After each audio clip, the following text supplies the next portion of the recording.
हम सब ने कभी न कभी चलते चलते किसी का घर बनते हुए अवश्य देखा है।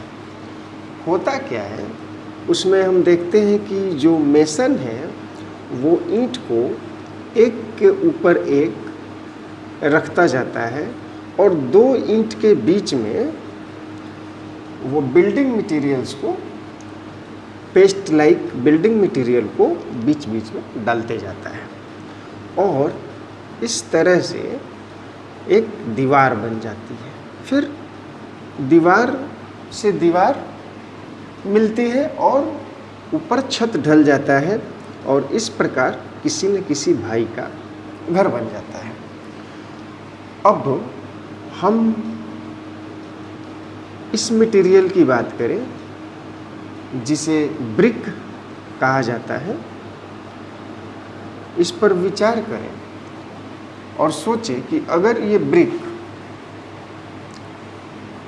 गोल हो, लंबा हो, तो क्या दीवार का जो स्ट्रक्चर है वो एक ही टाइप का होगा?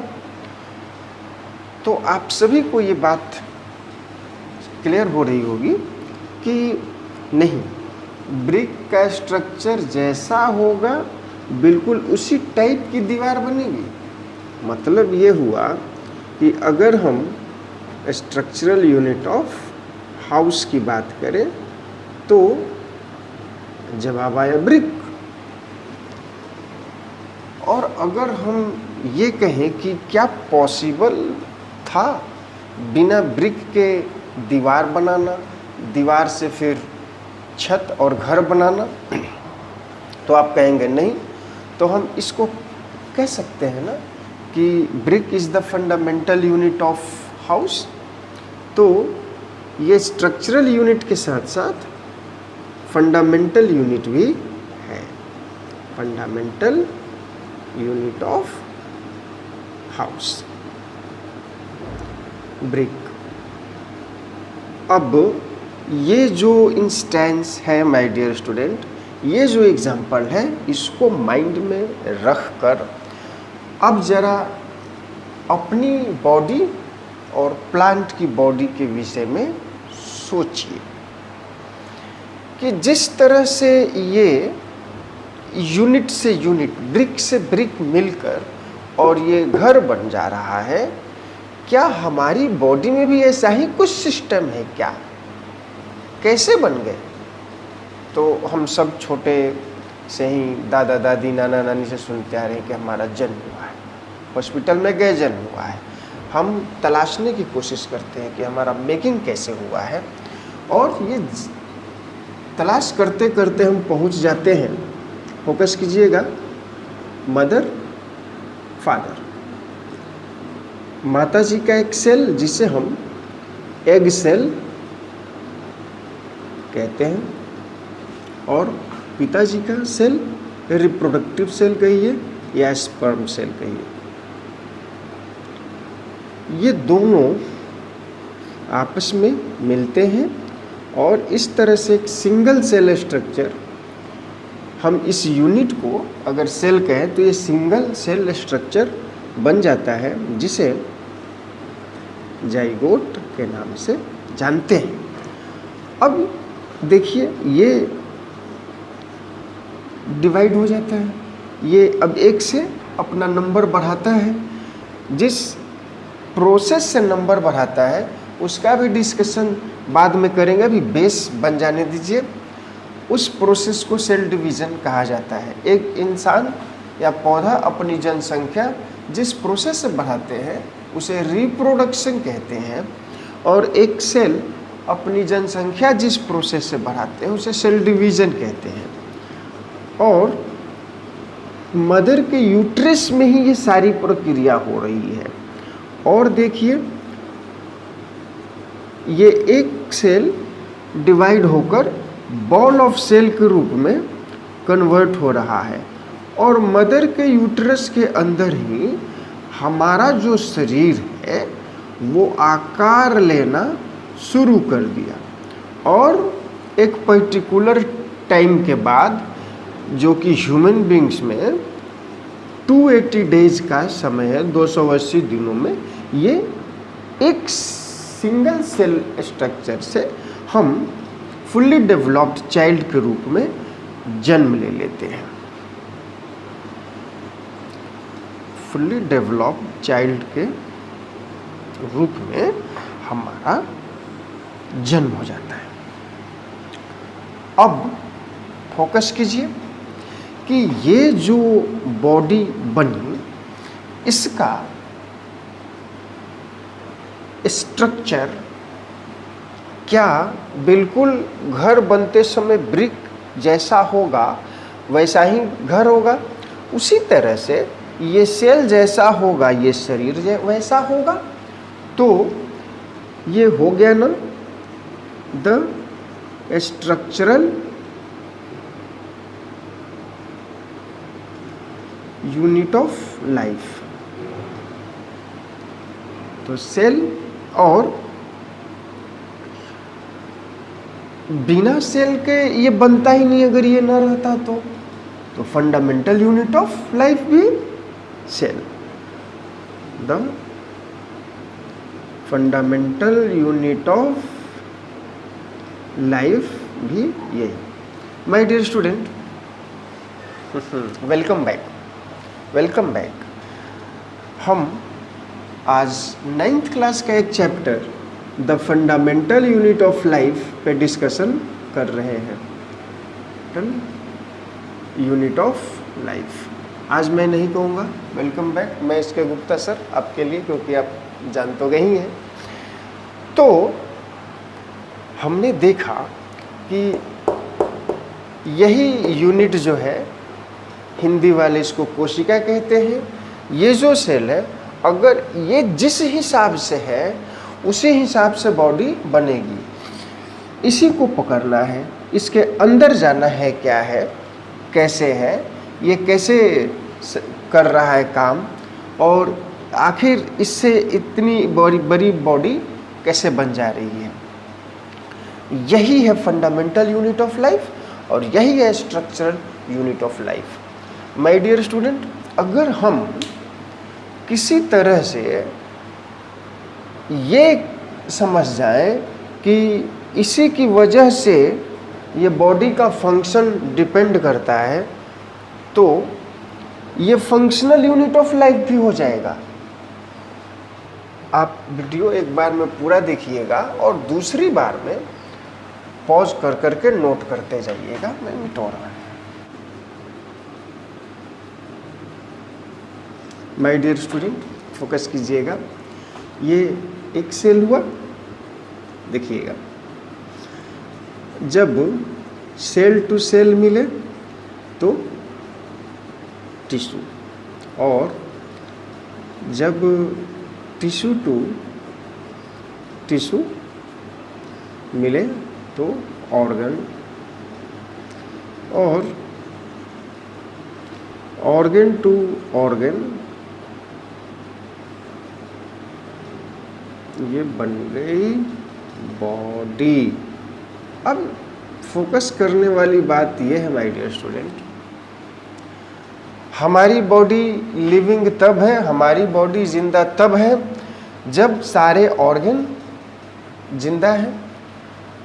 ऑर्गन जिंदा तब है जब उनमें मौजूद टिश्यू जिंदा है, और टिश्यू जिंदा तब है जब उसमें मौजूद सेल जिंदा है। तो हुआ ना भाई, ये सेल अगर लिविंग है तो टिश्यू लिविंग होगा, टिश्यू लिविंग है तो ऑर्गन, ऑर्गन अगर लिविंग होगा तो बॉडी होगा। तो जो हमारे और आपके अंदर, पौधों के अंदर लाइफ है, तो उसका यूनिट क्या है, उसका फंक्शनल यूनिट क्या है, cell.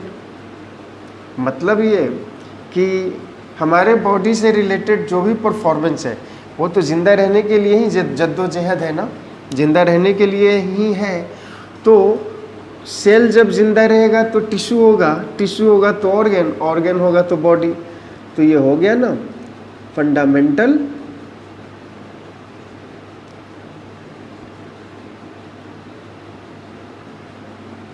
The structural and functional unit of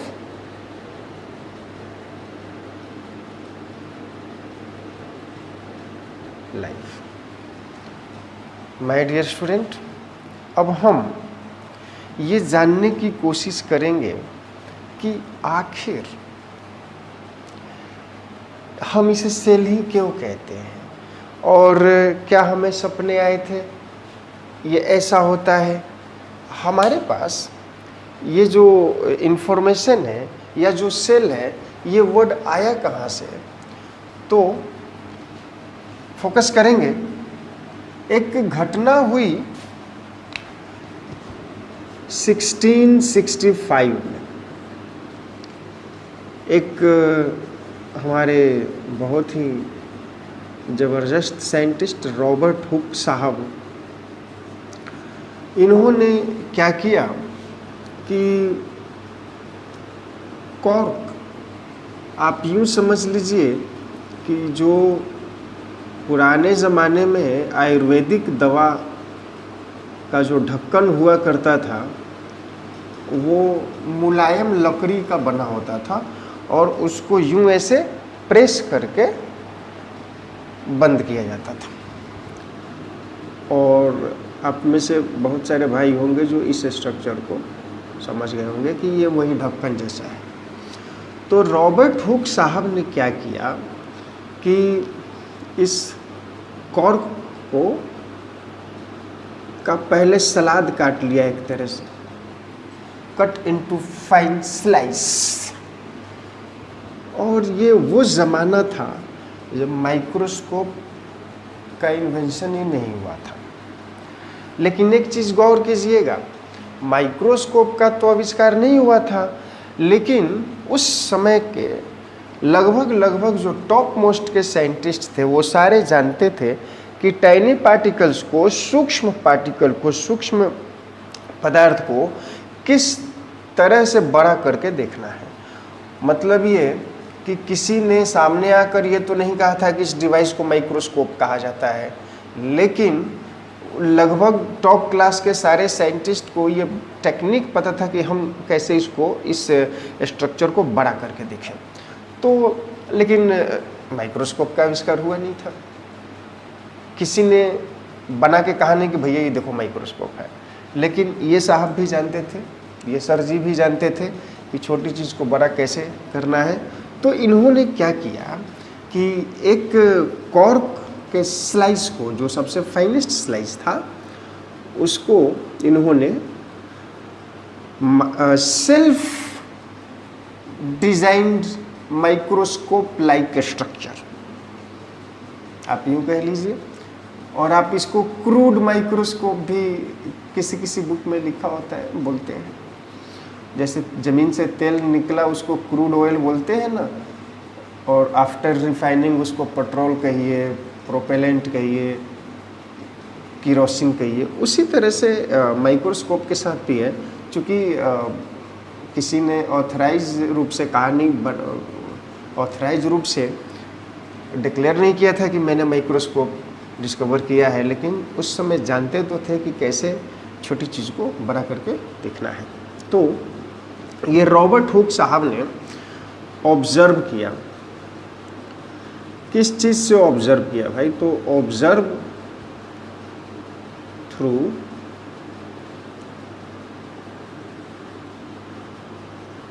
self design